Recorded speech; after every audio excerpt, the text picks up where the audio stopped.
سندھ میں مسلسل کورونا بندشوں کی بنا پر طلبہ کا تعلیمی مستقبل داؤ پر لگ گیا۔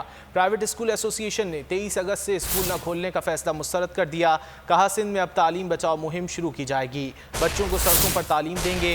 پرائیویٹ اسکول اینڈ کالج ایسوسی ایشن کا کہنا ہے کہ سندھ میں اسکولوں کی بندش کی بنا پر 11 لاکھ بچے اسکول چھوڑ چکے ہیں، 10 لاکھ نئے بچوں نے داخلہ ہی حاصل نہیں کیا۔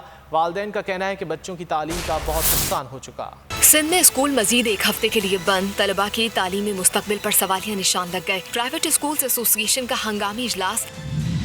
سندھ میں تعلیم بچاؤ تحریک شروع کرنے کا فیصلہ۔ بیان میں طارق شاہ کا کہنا تھا کہ صرف سندھ میں بچے تعلیم سے محروم کیوں رکھے جا رہے ہیں، اسکول نہ کھلے تو 23 اگست سے بچوں کو احتجاجاً سڑکوں پر تعلیم دیں گے۔ اور سب کی مشاورت کے بعد جو ہے آج ہم نے یہ فیصلہ کیا ہے کہ تعلیم بچاؤ تحریک کا ہم آغاز کرنے جا رہے ہیں۔ 23 اگست سے تعلیمی سلسلہ بحال کیا جائے، ورنہ جو فیصلہ آج ہم نے کیا ہے اس پہ ہم اٹل ہیں۔ انشاءاللہ پورے سندھ بھر میں تمام تعلیمی ادارے اپنے اسکول کے باہر ٹیکس لگا کر تعلیمی سلسلہ شروع کر دیں گے۔ اسکولز اینڈ کالج ایسوسی ایشن نے تعلیم کی بربادی کے ہولناک اعداد و شمار پیش کر دیے۔ بیان میں چیئرمین ایسوسی ایشن حیدر علی کا کہنا تھا کہ سندھ میں گزشتہ 2 سالوں میں 11 لاکھ کے قریب بچوں نے اسکولوں کو خیر بات کہہ دیا، 10 لاکھ سے زائد نئے بچے بھی اسکولوں میں داخل نہیں ہو سکے۔ بچوں کی تعلیم مسلسل متاثر ہونے پر والدین بھی پھٹ پڑے۔ سب سے پہلے تو اس بات کا انتہا دکھ ہے کہ سندھ گورنمنٹ دیکھ ہی نہیں رہی کہ بچوں کی تعلیم کا کس قدر ضیاع ہو رہا ہے۔ بچے جب اسکول نہیں جائیں گے، گھر پہ بھی بچے